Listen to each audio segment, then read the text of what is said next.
अस्सलाम वालेकुम स्टूडेंट्स, उम्मीद करता हूँ आप सब खैरियत से होंगे। हमारी आपकी जो लास्ट मुलाकात हुई थी उसमें हमने लेक्चर नंबर 3.2 डिस्कस किया था।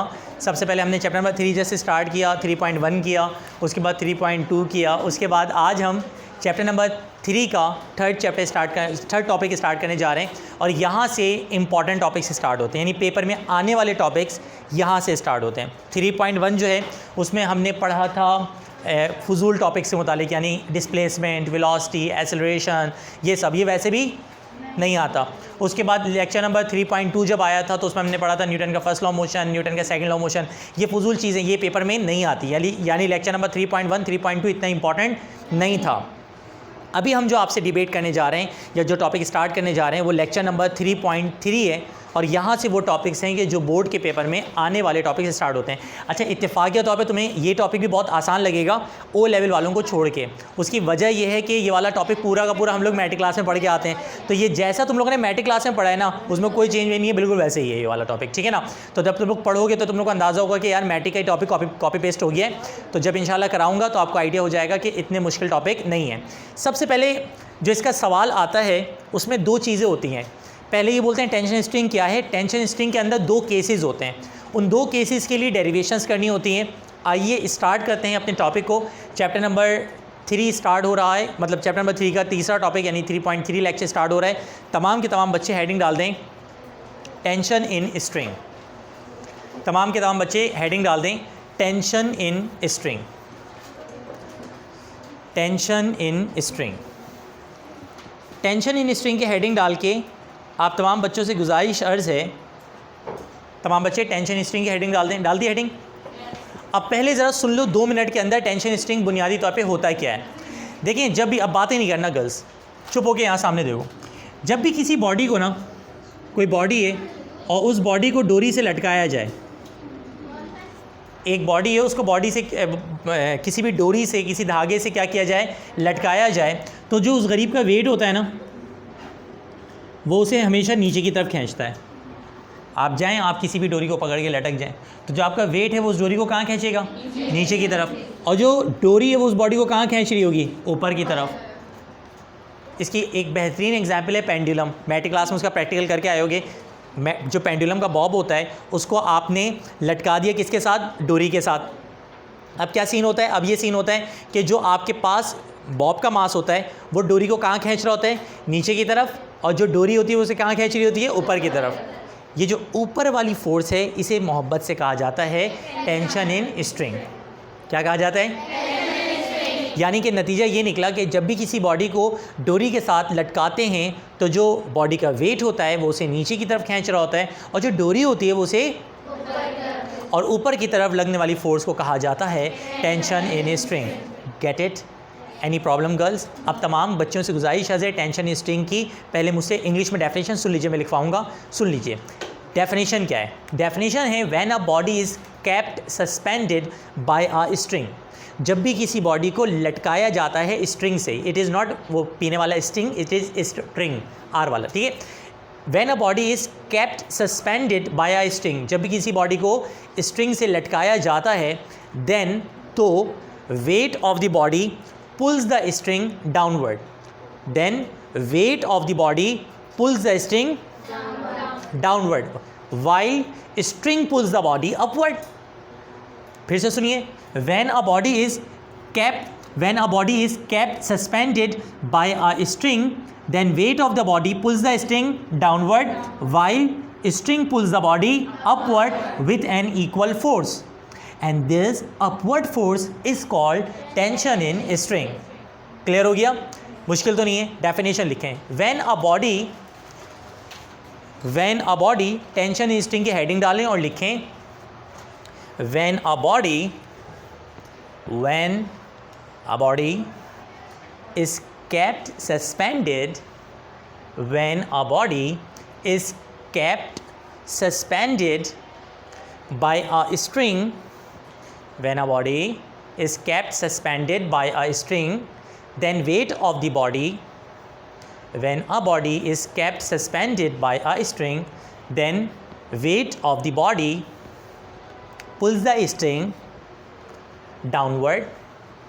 When a body is kept suspended by a string, then weight of the body pulls the string downward. When a body is kept suspended by a string, then weight of the body pulls the string downward, while string pulls the body upward. When a body is kept suspended by a string, then weight of the body pulls the string, P-U-L-L-S, pulls the string downward, while string pulls the body upward with an equal force. With an equal force. With an equal force. This upward force is known as, full stop डाल के लिखेंगे, this upward force is known as tension in string. This upward force is known as tension in string. This upward force is known as tension in string. मैं दोबारा से repeat करता हूँ पूरे के पूरे सेंटेंस को.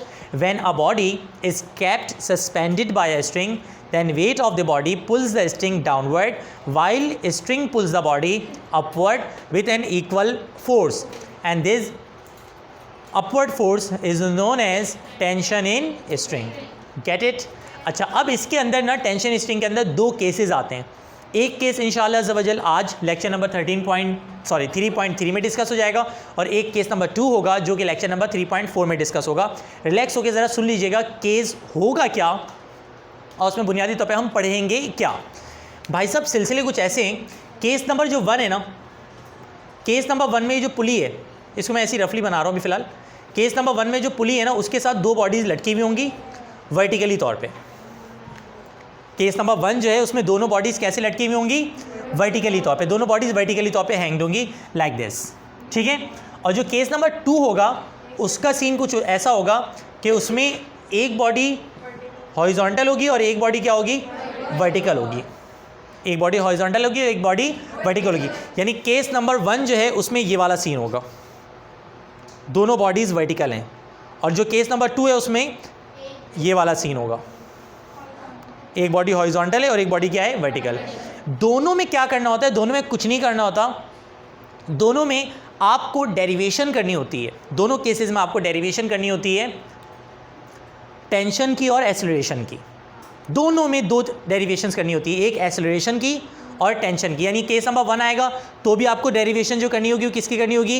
एक्सेलरेशन की और टेंशन की. और अगर केस नंबर 2 आएगा तो भी आपको डेरिवेशन करनी होगी. क्लियर है? मुश्किल तो नहीं है. तो अब पेपर में केस नंबर 1 आए या केस नंबर 2 आए वो तो डिपेंड करेगा पेपर के ऊपर. अभी हम केस नंबर 1 डिस्कस कर रहे हैं. इंशाल्लाह ज़वजल अगर मौका मिला, ज़िंदगी रही, तो कल हम केस नंबर कौन सा डिस्कस करेंगे? 2 डिस्कस करेंगे. अब तमाम बच्चों से गुजारिश अर्ज़ है, रिलैक्स होके केस नंबर 1 के मामला देख लें. अभी तक मैंने सिर्फ एक चीज़ पढ़ाई है, टेंशन स्ट्रिंग बुनियादी तौर पे क्या होता है. इसमें तो कोई सवाल नहीं है ना. केस नंबर 1 पे चल सकते हो बेटा, इजाज़त है. अब हमारे पास सबसे पहले ज़रा देखिएगा कि केस नंबर 1 बुनियादी तौर पे है क्या. केस नंबर 1 कहता है, दरवाज़ा खुला था अभी. केस नंबर 1 कहता है कि when 2 bodies hanged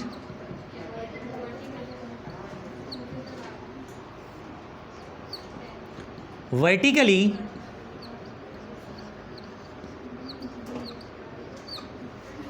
when 2 bodies hanged vertically along a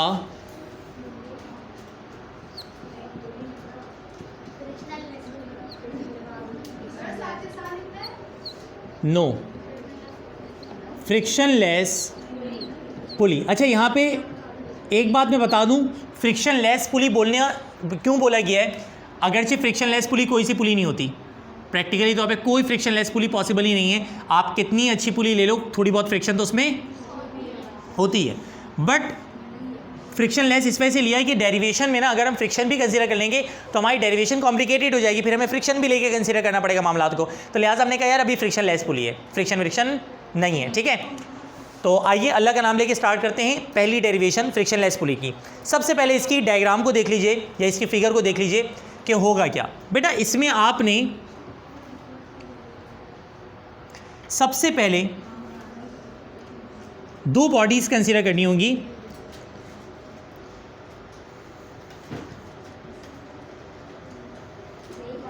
suppose कर लीजिए एक पुली है, सब पढ़ा हुआ है, मैट्रिक क्लास की टॉपिक चल रहा है। सबसे पहला काम आप एक बॉडी कंसीडर करेंगे ए और एक बॉडी कंसीडर करेंगे बी। सबसे पहला काम यह है कि first of all you have to consider कितनी बॉडीज, 2 बॉडीज,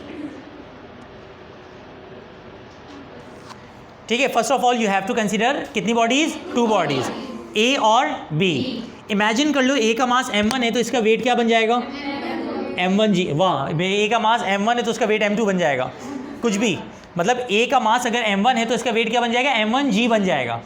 क्या बन जाएगा भाई, अगर ए का मास m1 है तो इसका वेट क्या बन जाएगा, m1g। और अगर b का मास m2 है, पापड़ खाना बंद करो, इसका शोर परेशान कर रहा है मुझे। अगर b का मास m2 है, क्या बात है जी, गुड हो गया जी। इस पे भी ऊपर टेंशन और इस पे भी ऊपर क्या लग रही है, टेंशन। यानी कि ये देखें, ये जो बॉडी बी है, इस बॉडी बी की अगर बिफोर बात की जाए तो इस पे ऊपर फोर्स लग रही है जिसको हम क्या कहेंगे, टी, और नीचे जो फोर्स लग रही है वो क्या लगेगी, m2g। क्लियर, ये है m1g। और यहाँ पे क्या सीन है, यहाँ पे जो बॉडी ऊपर टेंशन लग रही है वो T और जो नीचे लग रहा है वो ये। तो हमारे पास ये हमारी फ्रिक्शन लेस पुली हो गई, ये स्ट्रिंग हो गई। यहाँ तक भी कोई प्रॉब्लम तो नहीं है। अब हम करेंगे क्या, अभी मैं वर्डिंग लिखवाऊंगा, मेरे साथ मत लिखना। मुझे पहले ये बताओ कि मैंने अभी यहाँ तक के जो मामलात कराए इस पर कोई एतराज़ तो नहीं है।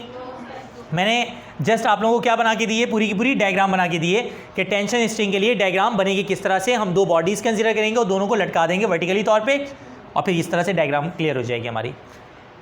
अच्छा, केस नंबर 1 हो या केस नंबर 2 हो, हमें क्या करनी होती है, डेरिवेशन किसके लिए, टेंशन के लिए और एसेलरेशन के लिए। दोनों में हमें टेंशन और एसेलरेशन का क्या ड्राइव करना होता है बेटा, फार्मूला ड्राइव करना होता है। ऐसा ये, आइए अल्लाह का नाम लेके स्टार्ट करते हैं डेरिवेशन।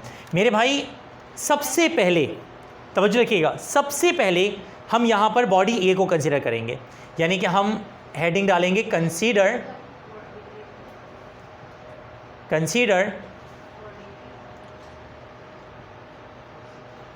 Downward motion. हमने सबसे पहले कंसीडर किसको करना है, डाउनवर्ड मोशन को।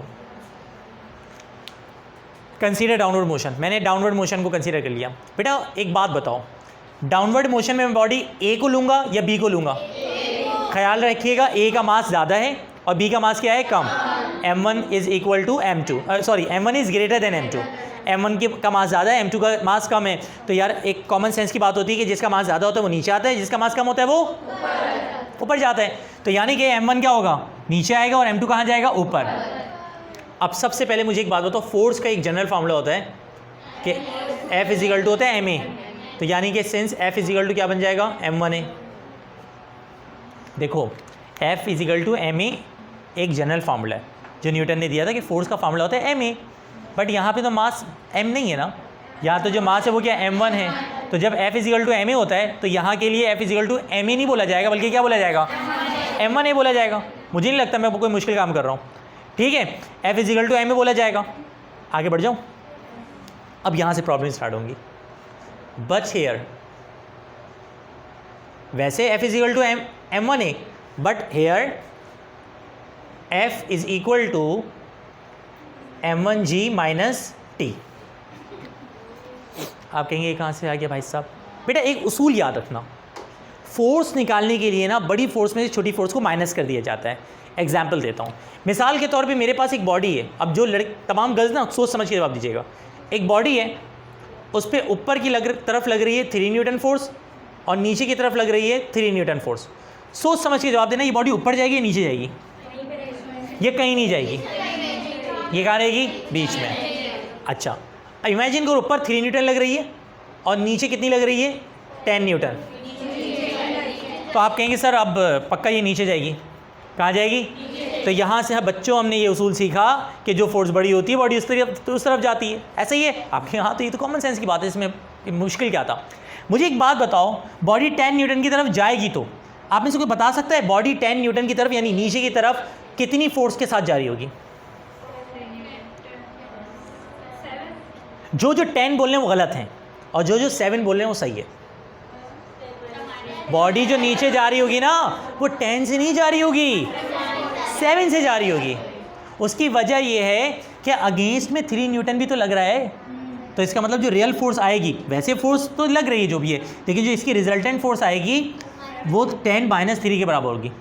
तो यहाँ से हमने क्या उसूल सीखा? यहाँ से हमने क्या उसूल सीखा है कि अगर हमें रिजल्टेंट फोर्स निकालनी है तो रिजल्टेंट फोर्स निकालने के लिए बड़ी फोर्स में से छोटी फोर्स को, अच्छा वेट यानी m1g, m1g भी तो फोर्स है ना, m1g क्या है? वेट, और वेट इज़ अ फोर्स। ये उसूल समझ में आ गया कि बड़ी फोर्स में छोटी फोर्स को क्या करेंगे? माइनस। अब यहाँ पे फिगर को देखो, यहाँ पे हमारे पास कितनी फोर्सेस लग रही हैं? 2। एक नीचे की तरफ m1g, एक ऊपर, एक नीचे की तरफ m1g और एक ऊपर की तरफ t। सोचो समझो जवाब दो, t और m1g में से यहाँ पे बड़ा कौन है? हमें कैसे पता चल रहा है कि m1g बड़ा है? आप कहेंगे सर बॉडी कहाँ जा रही है? नीचे, इसका मतलब नीचे वाली फोर्स बड़ी है। उसूल क्या होता है? बड़ी फोर्स में छोटी फोर्स को माइनस। F = m1 है, ये तो न्यूटन ने बताया था, लेकिन यहाँ पे फोर्स निकालने के लिए क्या करना होगा? m1g - t।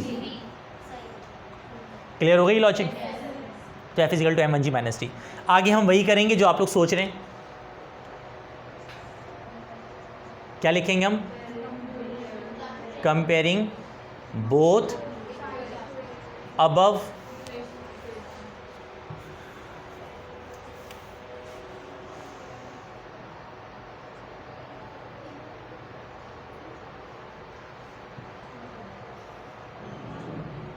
इसको मैंने नाम नहीं दिया,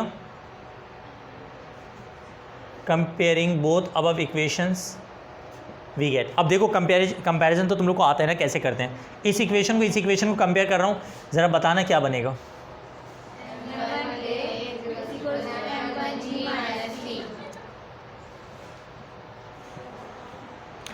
m1a = m1g - t, और ये बन गई मेरा बेटा इक्वेशन नंबर कौन सी? 1।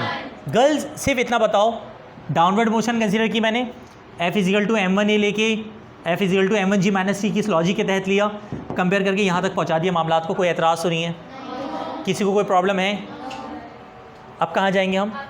Upward motion. अभी क्या किया था? कंसीडर कौन सी motion? Downward motion.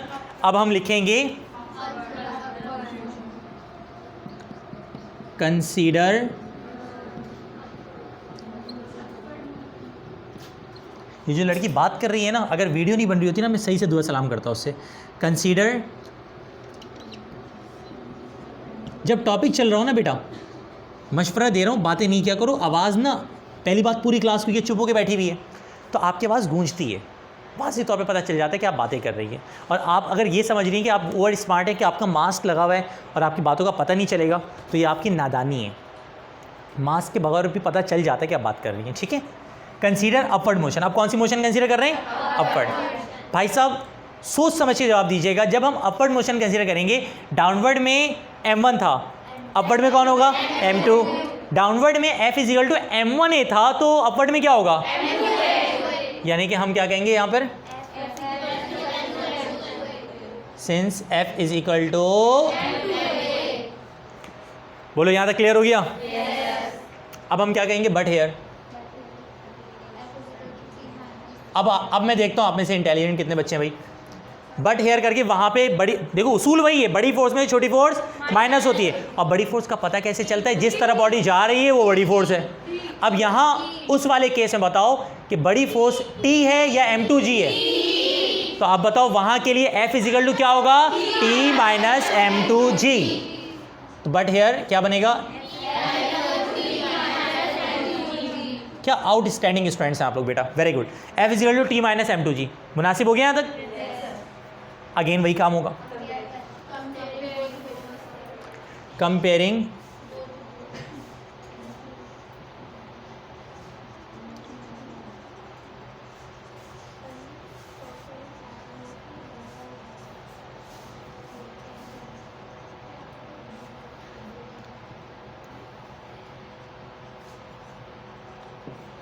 Comparing both above equations we get, सोच समझ के जवाब दीजिए क्या बनेगा।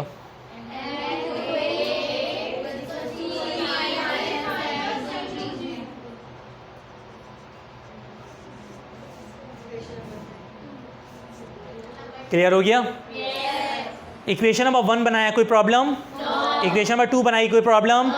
हम टेंशन स्ट्रिंग का टॉपिक कर रहे हैं, उसमें केस नंबर किसको डील कर रहे हैं? 1।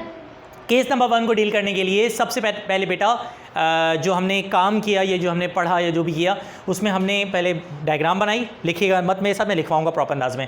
पहले हमने डायग्राम बनाई, डायग्राम बनाने के बाद आपकी दुआओं से डाउनवर्ड मोशन कंसीडर किया, एक इक्वेशन बनाई, फिर अपवर्ड मोशन कंसीडर किया, दूसरी इक्वेशन बनाई। यहाँ तक मुझे नहीं लगता आप में से किसी को एतराज़ होगा, ऐसे ही है। करना क्या था? डेरिवेशन करनी थी। किसकी डेरिवेशन करनी थी? एक्सेलरेशन और टेंशन। वैसे मैट्रिक क्लास में करके आए हो, एक्सेलरेशन की डेरिवेशन के लिए क्या करते हैं, याद है कुछ? ऐड करते हैं, और टेंशन के लिए डिवाइड। वेरी गुड, ज़बरदस्त। याद रखिएगा ये उसूल है कि एक्सेलरेशन के लिए हम इक्वेशन नंबर 1 और 2 को क्या कर देते हैं? ऐड, और टेंशन के लिए इक्वेशन 1 और 2 को डिवाइड। स्टार्ट करें। तो अब हमारी जो हेडिंग डलेगी, यहाँ तो कोई प्रॉब्लम तो नहीं है ना गर्ल्स? अब हम हेडिंग डालेंगे कैलकुलेशन ऑफ किसकी? कैलकुलेशन ऑफ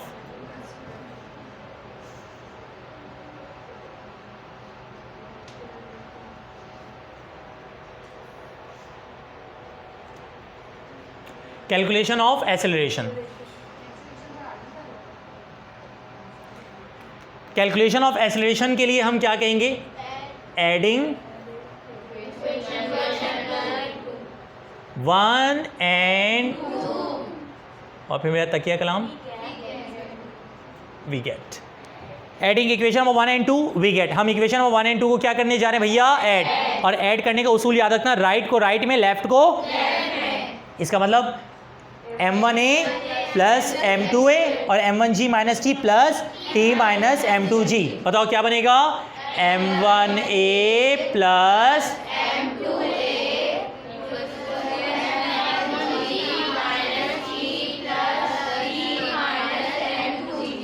तुसी ग्रेट हो भाई, बेहतरीन हो गया जी। क्लियर हो गया यहाँ तक?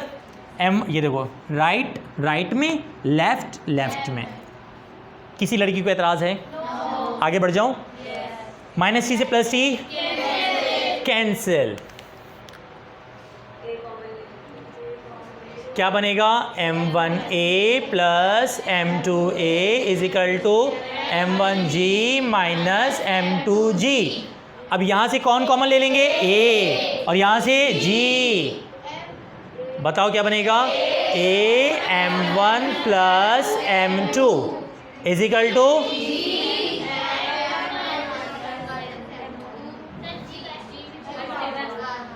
कॉमन ना मर्जी होती है, चाहे पहले लिखो चाहे बाद में लिखो, ठीक है? मैं इसको जी को बाद में लिख रहा हूँ। A M1 प्लस M2 और G कॉमन लेके M1 माइनस M2। डन है। अपने को तो क्या निकालना है? फार्मूला नहीं निकालना है, A निकालना है हमें। तो डेरिवेशन किसी करनी मेरा बेटा? A की। तो अब जल्दी से बताओ हम सब्जेक्ट किसको बनाएंगे? A के साथ पूरा का पूरा M1 प्लस M2 की ब्रैकेट क्या कर रही है? मल्टीप्लाई। वहाँ जाके क्या करेगी? तो आपकी दुआओं से अल्हम्दुलिल्लाह आज हम क्या बनेगा? M1 minus M2 G upon में क्या आएगा? ये सब लिखा हुआ मेरे नोट्स में भी मौजूद है, बट मैं पता है क्या करता हूँ, देखो तुम लोगों के पास मेरे नोट्स भी मौजूद हैं, तुम लोगों के पास मेरे टॉपिक भी मौजूद हैं। हमेशा ना जब याद किया करो तो दोनों को ना कंपैरिजन कर लिया करो। कभी कभी ना देखो, मैं जो बोर्ड पे काम करा रहा हूँ ना, जो मैं लेक्चर दे रहा हूँ, वो इतने आसान लैंग्वेज में, इतने आसान पॉइंट्स में देता हूँ कि अगर घर पे जाके 10 मिनट दे दो ना मेरे टॉपिक को, पूरा टॉपिक याद हो जाएगा। क्योंकि आसान से इंग्लिश बोली गई है, आसान से स्टेप्स, और बोर्ड का लेक्चर समझ आया होता है। साथ में नोट्स में भी मौजूद है टॉपिक, प्रॉपर अंदाज में नोट्स में भी लिखा हुआ है। कुछ टॉपिक ऐसे होंगे जो शायद तुम लोग को नोट्स में आसान लग रहे हो मेरे, कुछ टॉपिक्स ऐसे होंगे जो तुम लोगों को ये वाले आसान लग रहे हो, तो दोनों में से जो सी भी आसानी हो उसको फिर क्या कर लेना, याद कर लेना। बात समझ में आ रही है? खैर, हमने किसकी डेरिवेशन कर ली बेटा, ए की। याद रहेगा, ए के लिए हमने इक्वेशन में 1 और 2 को क्या करना है भैया, ऐड। अब किसकी बारी है,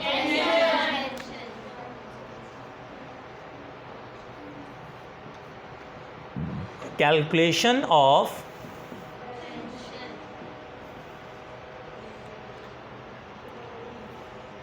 बताइए क्या करें। अच्छा, बहुत से बच्चे पता है क्या लिखते हैं, डिवाइड इक्वेशन 1 और 2। कभी भी जब काम कर रहे हो ना तो लिखोगे आईएनजी में कि हम ये कर रहे हैं। डिवाइड का मतलब ऑर्डर कर रहे हैं आप, डिवाइड इक्वेशन 1 और 2। तो टीचर तुम्हारे अब्बा का नौकर है, डिवाइड करेगा, है ना। एग्जामिनर के लिए आप डिवाइड टर्म यूज़ थोड़ी करेंगे, आप तो एग्जामिनर को करके बता रहे हैं कि डिवाइडिंग इक्वेशन 1 और 2 हम कर रहे हैं, इक्वेशन 1 और 2 को डिवाइड। तो अगर डिवाइड लिखोगे ना तो गलत हो जाएगा यहाँ पे। डिवाइडिंग बहुत अच्छे मोहब्बत भरे अंदाज में देखें, अब हम डिवाइड कर रहे हैं इक्वेशन 1 और 2 को। अच्छा, डिवाइड करने का, हाँ यार सॉरी, वी गेट उसूल भाई, ये राइट को राइट में, लेफ्ट को लेफ्ट में। मैं करके दिखा रहा हूँ, फिर उसके बाद हाँ ना में जवाब देना। m1a upon m2a is equal to,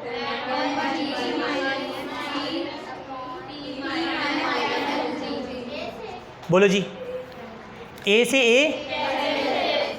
अच्छा, कुछ नमूने ऐसे भी होते हैं, आप लोग नहीं है माशाल्लाह इतने अच्छे, सर टी से टी को क्या कर दें, कैंसिल। तो फिर एक काम करो, एम से एम को भी कैंसिल कर दो, जी से जी को भी कैंसिल कर दो, 1/2 लिख दो डायरेक्ट। एक उसूल याद रखना, डिवीजन ना ऊपर नीचे उस वक्त हो सकती है जब बीच में मल्टीप्लाई हो।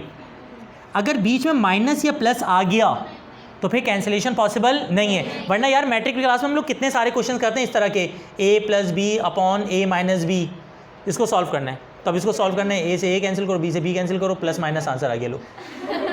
ऐसा हो सकता है क्या? नहीं हो सकता ना। तो इसका मतलब उसूल, हाँ सपोज करो ऊपर लिखा हुआ है ए बी, आप कैंसिल करके आप इजिकल टू 1 कर सकते हो। तो इसका मतलब ये हुआ कैंसिलेशन उस वक्त होती है जब मल्टीप्लाई हो, बीच में प्लस या माइनस आ जाए तो कैंसिलेशन पॉसिबल। तो यहाँ पे टी से टी और जी से जी कैंसिल नहीं होगा, क्योंकि बीच में क्या है, ए से ए क्या हो जाएगा, कैंसिल। ये स्टेप क्लियर हो गया। आगे चलो, अब मैं एक ना स्टेप डायरेक्ट लिख रहा हूँ, लेकिन मुझे लगता है कि आप लोग माशाल्लाह इतने इंटेलिजेंट तो हैं, क्रॉस मल्टीप्लाई माशाल्लाह इतना अच्छा बोल रहे हैं आप लोग। ये देखें, ये t माइनस m2g का, यहाँ कौन बचा, m1, और यहाँ गरीब कौन, m2। तब देखना m1 और m2 ये पूरा का पूरा फैक्टर यहाँ डिवाइड कर रहे हैं ना, वहाँ जाके क्या करेगा, मल्टीप्लाई। और m2 भैया क्या कर रहे हैं, ना लाइक ही m2 डिवाइड कर रहा है, डिवाइड बोल रहा हूँ, ये मल्टीप्लाई थोड़ी कर रहा है, क्या कर रहा है, डिवाइड। देखो देखो मेरा नमूना चमन, ये लाइन है ना, इस लाइन के जो नीचे होता है ना वो डिवाइड करता है, इस लाइन के जो ऊपर होता है ना वो मल्टीप्लाई करता है। ठीक है बेटा, अब जल्दी से बताओ m1 क्या कर रहा है और m2 क्या कर रहा है, ये क्या कर रहा है, वहाँ जाके, ये क्या कर रहा है, वहाँ जाके क्रॉस मल्टीप्लाई कर रहा हूँ। फिर स्टेप्स को चेक कीजिएगा, m1 क्लियर है,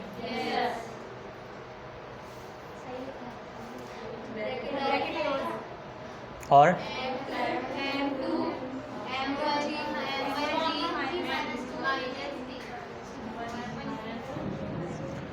बोलो जी, क्लियर है। ये वहाँ चला गया, ये यहाँ आ गया। अब आपको पता है कि होल मल्टीप्लाई हो रहा है, तो ये इससे भी मल्टीप्लाई करेगा और ये इसी तरीके से ये इससे भी मल्टीप्लाई करेगा और ये करें, ज़रा बताइएगा क्या बनेगा।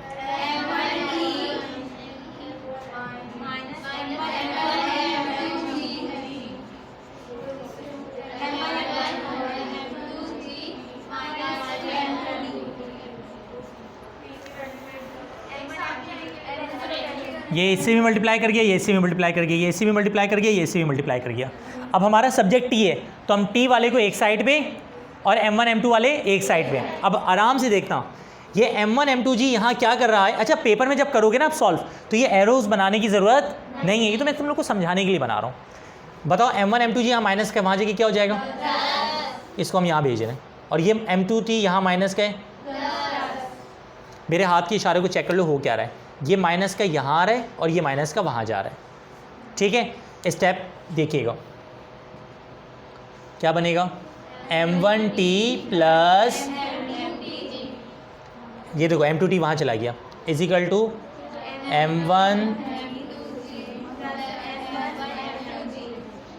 बोलो जी, ठीक है जी, m1t माइनस ये देखो m1t, ये m2t वहाँ चला गया plus m2t, m1 m2g plus m1 m2g। Step clear है बेटा? अब बस सेकंड लास्ट स्टेप है, आपको भी पता है होने वाला है। यहाँ से हम क्या करेंगे? t कॉमन लेंगे, क्या बचेगा? और m1 plus m2, m1 m2g, m1 m2g क्या बन जाएगा? 2m1 m2g। बोलो जी, क्लियर है जी? लास्ट स्टेप करने जा रहा हूँ। t के साथ ये फैक्टर क्या कर रहा है? वहाँ जाके क्या करेगा? बताओ क्या बनेगा?